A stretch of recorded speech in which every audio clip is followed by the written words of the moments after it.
Good evening and thank you for joining us for Kremton News at 10 tonight. I'm Mark Hanrahan. A young girl is fighting for her life tonight. She's been in a coma for 6 days after being hit by a pickup when she got off her school bus. Kremton News' Kyle Simchuk is live in the studio tonight. And Kyle, you spoke exclusively with the girl's family tonight. Well, Trinity's parents are hopeful she'll open her eyes soon, but they understand she likely has a long recovery ahead of her. It's been a nerve-wracking and scary week, but tonight the family tells me they're stunned by how much support they've received. 11-year-old Trinity got off her school bus last Friday, but never made it home. Instead, she had to be airlifted from Richland to Sacred Heart Hospital. We're taking it one day at a time, and it's very stressful and very worrisome.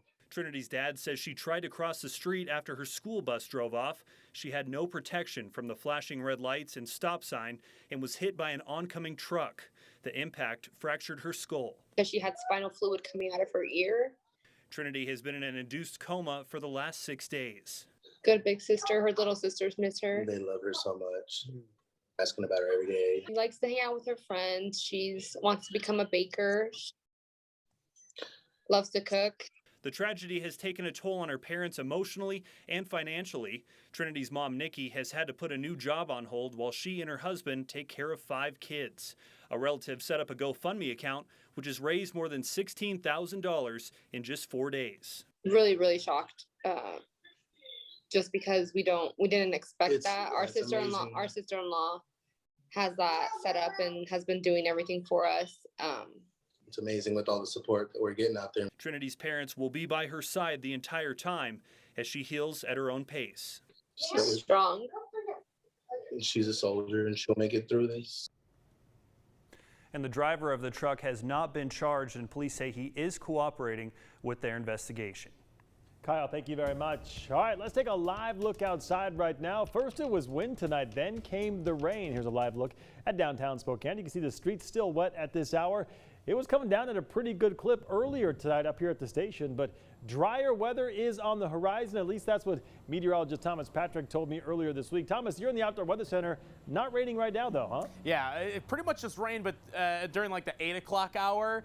But it's cleared out just in Spokane, but we are still tracking quite a bit of rain across the region. Let's start over North Idaho. I mean, it's almost the state line that defines who's getting the rainfall on the Idaho side and who's just getting the cloud cover on the Washington side. So it is raining pretty much from Post Falls eastward straight through Lookout Pass, and we're also seeing some rain down on the Palouse as well. Looks like it's Pullman and Moscow and to the north are seeing that rainfall, but this is just the rain band, the initial rain band that's starting to set up. I think it starts to expand through the overnight hours, and by the time we get to about 8 o'clock tomorrow morning, I mean, this rain is barely going to move. So a pretty slow moving weather system and setup that we have for tonight. I think we will be in for some more rain through the morning hours come tomorrow, but at least the weekend is promising to be dry. We've got that coming, we got that pretty much for sure, but there's a lot of cool stuff that we could see during the evening hours for the next 3 nights, and I'll show you what you could be witnessing, not just Halloween night, but the night before as well.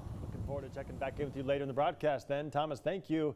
Well, we are not the only ones feeling the impact of the rain. For people over on the west side, there has been flooding in places like Tacoma, where one person was left stranded on the top of their car, as you just saw right there. Thankfully, cleanup crews responded and cleared the area. Following up on a story we brought you earlier this evening, a home in Rathdrum exploded earlier today while the homeowners were still inside. Amazingly, they survived. Look at this. It all started with a gas leak. Firefighters were called to the home on West Christine Avenue near Lakeland Senior High at around 10:15 this morning. Officials say a crew was working on a fiber line when they hit a gas line. Avista responded and turned off the gas leak. Then, just before 1 o'clock today, fire crews were back on the scene, this time for the house explosion. Firefighters say the owners were inside with an Avista representative when it happened. The husband suffered burns on his arm and was taken to Kootenai Health for minor injuries. At this time, crews say it's believed the explosion is due to gas that was in the void spaces like the crawl space or the walls. Firefighters say Avista had done a walkthrough of that home before the explosion and did not register any gas in the living areas. The firefighters also say Avista will stay on scene to make sure the area is safe, and they're also getting evacuated residents in that neighborhood hotel rooms. Fire crews are also expected to monitor the scene overnight.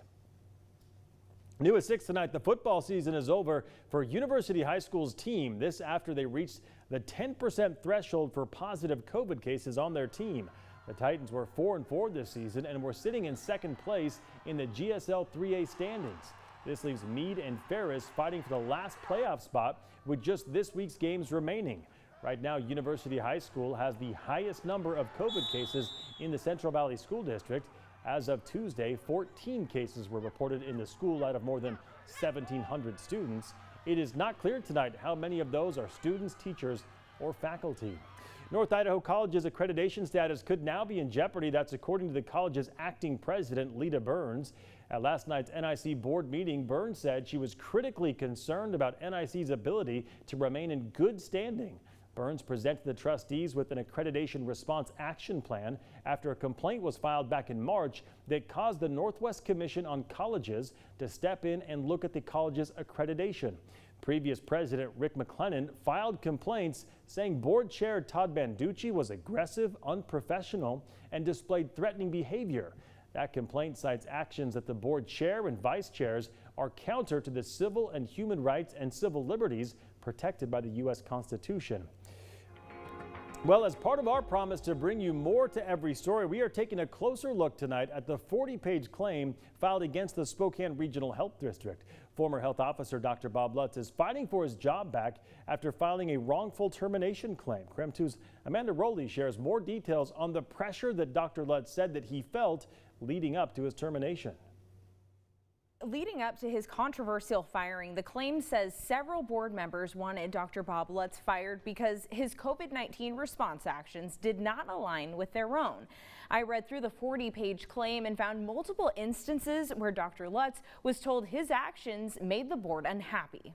Early on in the COVID-19 pandemic, Dr. Bob Lutz closed playgrounds, participated in a Black Lives Matter protest, and published an op-ed on the topic. Following each of these actions, Lutz's claim says he was told the SRHD board was not happy. Eventually, Governor Jay Inslee established a criteria for counties to begin reopening. Each step of the way, the claim says Lutz experienced pressure from the board and elected officials to reopen for the good of the regional economy. When it came time to request Spokane County move into Phase 3, Dr. Lutz chose not to do this based on COVID-19 data. After making this public decision, the claim says Lutz was summoned to a meeting. It turned out to be an impromptu performance review, the timing of which he found suspect. Despite continued pressure from Spokane County Board of Commissioners to move to Phase 3, Lutz stuck to his decision. During this time, Clark prepared a formal performance improvement plan, or PIP. The board ended up not moving forward with it. The claim mentions giving Lutz the PIP could prevent his termination because he would have the chance to improve. By not giving Lutz the PIP, the claim suggests the board was planning to fire Lutz and was gearing up for litigation. Clark once again considered issuing a performance improvement plan when Lutz strongly recommended schools begin the upcoming school year remotely. But again, they did not give him the document. Meantime, the claim details how tension continues to build between Lutz and Clark, eventually resulting in his termination. Now, to be clear, Dr. Lutz wants his job back as the local health officer. Now, he is also asking for more than $1.4 million in damages. Now, if you'd like more information about Lutz's lawsuit, just text us the word Lutz to 509-448-2000, and we'll send a link right to your phone. Amanda Rowley, KREM 2 News. All right, still to come tonight on KREM 2 News at 10, what our sister station in Seattle found during a hidden camera investigation on a pay-per-view show for autopsies making its way to Seattle. Plus, Facebook rebranding today, what their new name will be and what their vision is for the new brand coming up.